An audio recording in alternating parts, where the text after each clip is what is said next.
یہ واقعہ آپ کو شاید سمجھ میں بھی نہ آئے، اور مجھے پوری امید ہے کہ اس ویڈیو کو سننے والے 80% لوگوں کو یہ بات سمجھ میں نہیں آئے گی، لیکن پھر بھی کر رہا ہوں کہ اگر ریکارڈ کرا دیتا ہوں زندگی میں، آپ سال 10 سال 20 سال 25 سال جب تک یوٹیوب ہے، جب تک کوئی ویڈیو دیکھ سکے، کبھی بھی سمجھ جائیں گے تو انشاءاللہ تعالیٰ زندگی میں آپ کو اس کا بہت فائدہ ہوگا۔ واقعہ کچھ یوں ہے کہ میرا ایک دوست ہے عبداللہ، اس کو بڑی کیوریوسٹی رہتی ہے ہر چیز کی، اور کسی چیز کے پیچھے پڑ جائے، اللہ کا بندہ تو چھوڑتا نہیں ہے۔ وہ بارہا اس کو سمجھایا کہ بھئی چھوڑ دے، اپنا کام کرے، لیکن بس کو لگ جائے تو لگ جائے، پھر اس نے کس کی سننی ہے۔ تو اس نے اخبار میں ایک نیوز دیکھی کہ ایک بارش بزرگ ہیں، تقریباً 78-80 سال کے، رکشہ چلاتے تھے، اور انہوں نے رکشہ میں پیچھے کوئی سواری تھی، 15-16 سال کی کوئی لڑکی تھی، اس کے ساتھ کوئی بدتمیزی کرنے کی کوشش کی، تو لوگوں نے پکڑ لیا، پکڑ کے ان کے کپڑے شپڑے پھاڑے، ان کو مارا، منہ شو کالا کیا، اور ان کو جا کے تھانے میں جمع کروا دیا۔ تو وہ میرے پاس آیا نیوز لے کے، کہنے لگا دیکھو یار ڈاکٹر صاحب، یہ جو بندہ ہے اس کی شکل سے کہیں نہیں لگتا کہ بندے نے ایسا کوئی کام کیا ہوگا، مطلب کوئی 15-16 سال کا لڑکا لونڈا لپاڑا یہ کام کرے، سمجھ میں آتا ہے؟ یہ تقریباً 80 سال کی بارش بزرگ آ رہے ہیں، سجدے کا نشان ہے پیشانی کے اوپر، یہ ہوا کیا ہے کچھ سمجھ میں نہیں آ رہا۔ تو میں کہا بھائی میں تھوڑی جانتا ہوں، مجھے کیا پتہ، جان چھوڑ اس کی۔ کہہ رہے نہیں جی مجھے معلوم کرنا ہے۔ خیر اس نے فون شون لگائے، اس کے ایک دو دوست ادھر ادھر پولیس میں نکل آئے، وہ جیل میں بابا جی کے پاس پہنچ گیا، تو ان سے دوستی کی، ان سے بات چیت کی، تو مجھ سے پوچھا کیا ہوا، تو کہہ رہے میں تو بڑا خوش ہوں، میں تو اللہ کا شکر ادا کر رہا ہوں کہ کام ہو گیا۔ بولے حضرت کیسی بات کر رہے ہیں آپ، اتنی رسوائی ہو گئی، منہ کالا ہو گیا، اخباروں میں نام آ گیا، بریکنگ نیوز چل گئی، آپ خوش ہیں؟ تو کہہ رہے ہاں اس دن کا انتظار تھا مجھے پچھلے 53 سالوں سے۔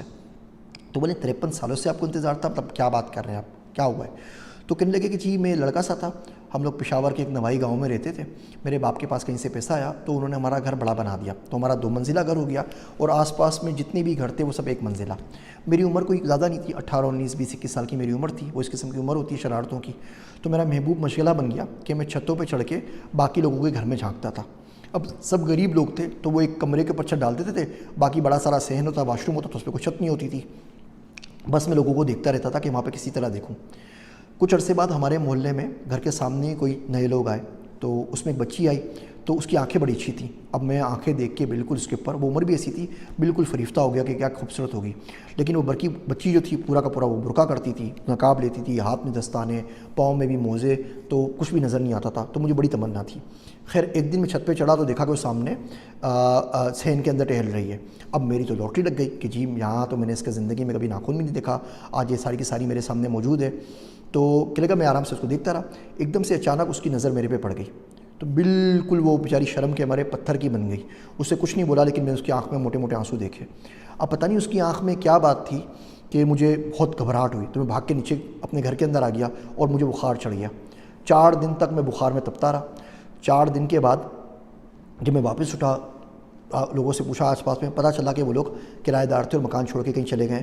اس دن کے بعد سے مجھے لڑکی نہیں ملی، لیکن میرے دل میں ڈر بیٹھ گیا کہ اس بندی نے مجھے خاموش بددعا دی ہے، اور یہ ایک نہ ایک دن اپنا اثر ضرور دکھائے گی۔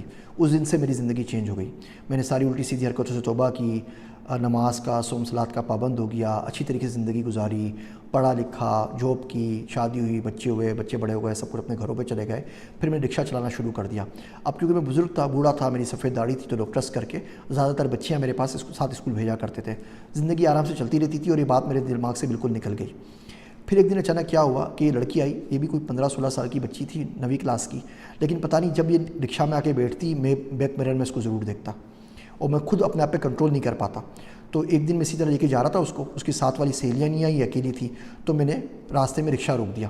اس سے پہلے میں کچھ کرتا، لڑکی نے شاید گھر میں شکایت کر دی ہوگی کہ مجھ پہ آواز مارتا ہے یا مجھے پیچھے سے دیکھتا ہے، تو اس کے رشتہ دار وغیرہ آ گئے، انہوں نے مجھے پکڑا، اور میں اس طریقے سے جیل میں آ گیا۔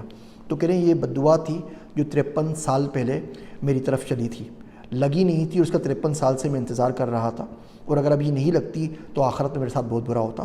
تو میں تو اللہ کا شکر ادا کر رہا ہوں، جو کچھ ہونا تھا یہاں پر ہو گیا، اب کم سے کم سکون سے مر سکوں گا۔ اگر آپ غور سے دیکھیں تو ہمارے معاشرے میں یہ بہت ساری خاموش بددعائیں ہم روز کے حساب سے سمیٹ رہے ہوتے ہیں۔ میرے سرتے سکھر مولانا عبدالرحمن صاحب، وہ تندور کی روٹی نہیں کھاتے تھے، اور شیر مال وغیرہ جو ہوتے ہیں، تو پوچھتے تو کیوں نہیں کھاتے، آپ پیسے دے کے خریدنے کیا برائی ہے، حلال چیز ہے۔ وہ بولتے ہیں بالکل ٹھیک ہے، لیکن انہوں نے شوکیس میں رکھی ہوئی ہوتی ہیں، اور آس پاس چلتے ہوئے لوگ اس کو دیکھ رہے ہوتے ہیں۔ کتنے غریب لوگ ہوں گے جو بھوکے ہوں گے، جو حسرت سے اس کو دیکھتے ہوں گے روٹیوں کو اور شیر مال کو، اور خریدنے کی سکت نہیں رکھتے ہوں گے۔ تو اتنی آہیں اور اتنی نظریں جس روٹی پہ رکھی ہوئی وہ مجھ سے نہیں کھائی جاتی۔ خیر ان کا اپنا ایک تھا۔ ایک دن میں نے ان سے پوچھا کہ مولوی صاحب اپنی ساری دعائیں سکھاتے ہیں،